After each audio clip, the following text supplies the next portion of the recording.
Hey folks, it's about a little past 10 p.m. I know it's a little bit later than I was planning, but I'm gonna get this done today and then upload it. It's doing my, if you can read that, it's 30 days porn free and porn subs free, since that's what today is. Excuse me, yesterday was it. Today is technically speaking day 31. Um, there's been no looking or any of that kind of stuff, so just moving on ahead with that. But I wanted to make a video marking that milestone. So my big question my big thing I want to talk about with this was what was different about it. Well, for one thing, I did go back to using a staggered approach to quitting all this stuff, the PMO. At first, I got through about 60 days of Nofap, where there were porn substitutes and there was eventually porn involved, but I did not edge or masturbate at all. So I kept in the Nofap, and I've made it to day 90 today. Um, but I got to the point where I realized I had to go at it 100%. There was no half measures were gonna really work, and I did find that not fapping, not edging, not masturbating, that significantly decreased the effects, but the effects were still there because the the big culprit is the porn and the porn substitutes. Things that artificial sexual stimulation, where you're going off into fantasy land and having hyperstimulation occur of your reward circuit, and all the effects that come from that, no pun intended, or arise from that, to use less triggering language or so. But so I got to that point where it was like day 59. I was like, I've got to go 100%. I've got to go true hard mode, and I've got to I've got to do this hard mode, as opposed to just, okay, I'm not gonna fap. I'm getting rid of the porn and the porn subs. And my main way of accessing porn was always my smartphone, or at least, well, I'd say 99.999%. Let's say it was my smartphone. I did have some stuff that I found on the laptop through Facebook, but that was never like a major issue as far as my laptop was concerned. It was always my smartphone because it was portable. I could just put it in my pocket. I could sneak off to some place, look at that, and it was my phone, so no one would be directly accessing, and there was no accountability there. So I would use that. So I first off got rid of the smartphone, and I think I had to look back at the list of videos, but I can't remember how many days after day 59 I stopped just hiding the phone away. I think it was, let me see, I think it may have been just like day 87 or day 86. I stopped hiding it away, and I started looking up, cryptocurrency and mining cryptocurrency, and, trying to find ways to create like a passive income stream, that sort of deal.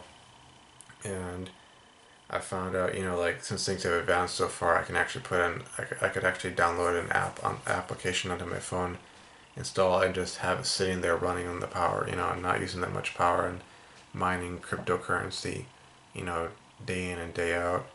And so I decided to just do that and basically change um, the meaning or the symbolism or the value or the mental association that I have between my smartphone and that. It wasn't that, oh, I think of my smartphone, therefore I think of pornography and porn subs and that sort of stuff, porn substitutes.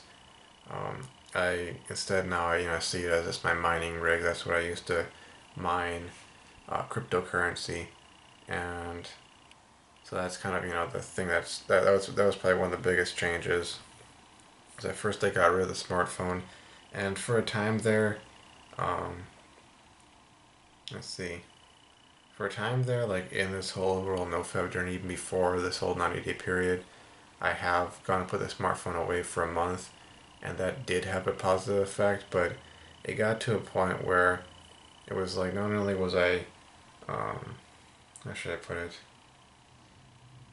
Not only was I not really confronting the underlying stuff that was causing me to relapse or look at porn subs or fap, but I also found that I was essentially denying myself um, the convenient, not even just the conveniences, but like the usefulness of the smartphone, And it was like I was just like blotting it out and treating it as negative and just pushing it away, as opposed to converting it into something else that could bring positive change into my life.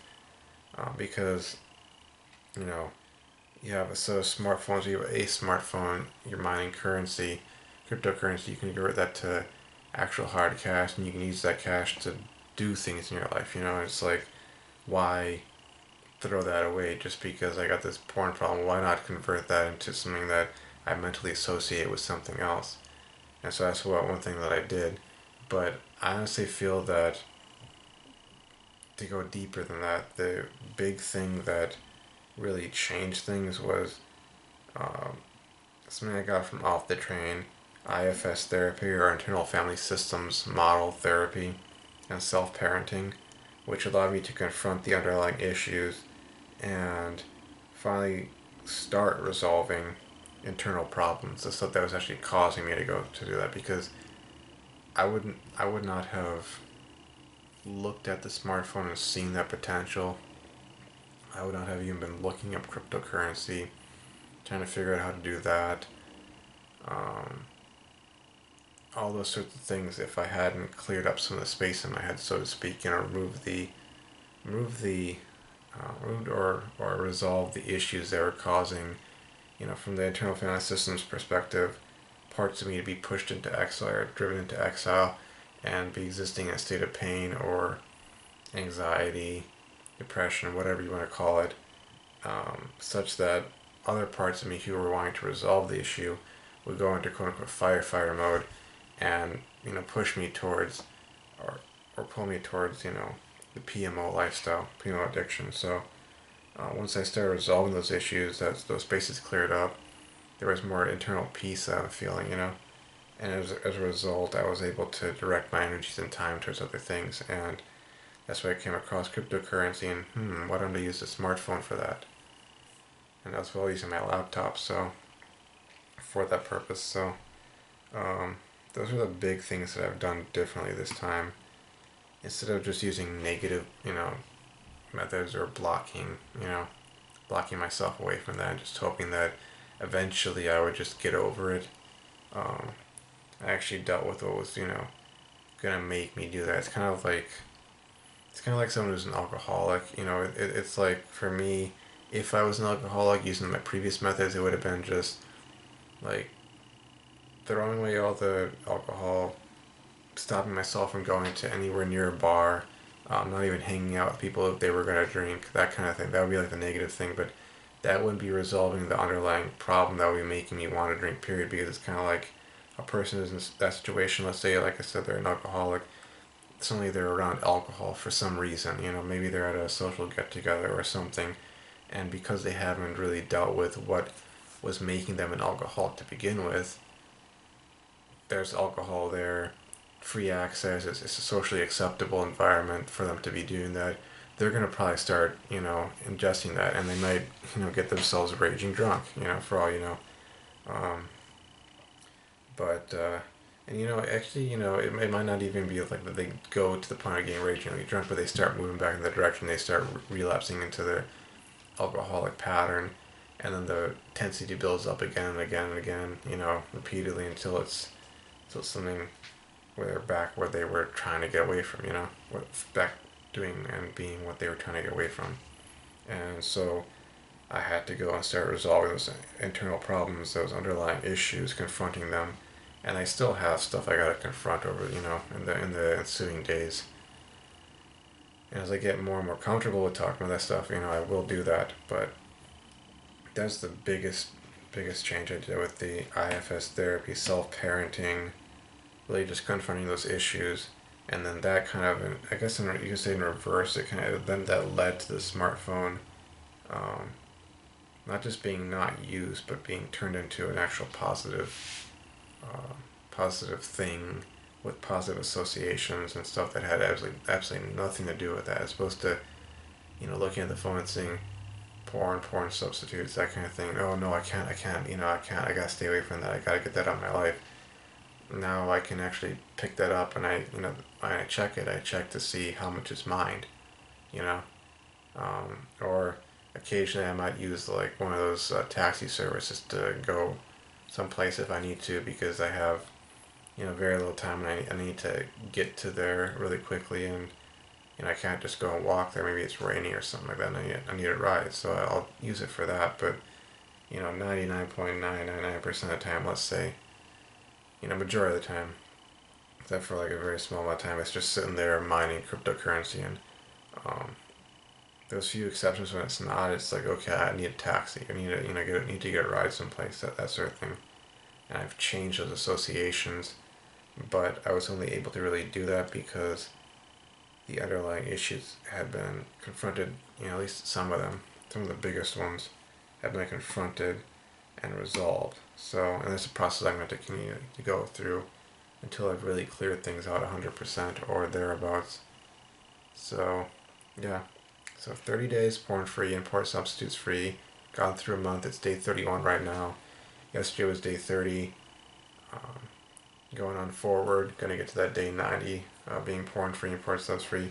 I will say that having gone through 2 months of Nofap, um, the withdrawal symptoms were not as strong, but I could definitely feel them, because somebody was like going from like having at least one or two like slight, or not even slight, but significant ways of taking the edge off, even if I wasn't edging or fapping or anything like that. Still just being able to look at porn or porn subs.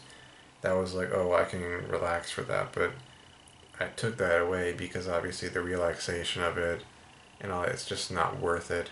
It it's the source of so many problems, and I took that away. And at first, yeah, I had to confront the anxiety and the depression. But now where I'm at, I'm glad I quit, and I sure as heck don't want to go back. You gotta go through some tough days. You gotta go through some tough times to get to a better place. And it doesn't mean just sitting there and taking the negativity or the toxicity. It means you gotta like actively resolve it, expunge it, that sort of thing. So, yeah, got through a month, going for 2 more months, gonna get through each day, one day at a time, and we'll build it up. So, yeah. So this will be the first video from my porn free, porn subs free, porn substitutes free playlist. I guess I'm gonna just put together the 90 days of Nofap playlist, but this will be the first one for the no porn free, or the porn free and porn substitutes free, or no porn subs thing, because I just got through a month. And I didn't do like day 1, 2, 3. I didn't do like a video every single day, because you know how it is when you end up binging. You don't really know per se when you're out of that binge mode, and you're really like back to the I've hit rock bottom, and only way is up, and I'm not gonna stay here any longer sort of thing. So, um, and I also found, as in the past, using a staggered approach worked a heck of a lot better. It was like I was able to wean myself off of things and get to the point where I could truly say, I'm going full bore, I'm going in no half measures, and I could actually do that. So, yeah.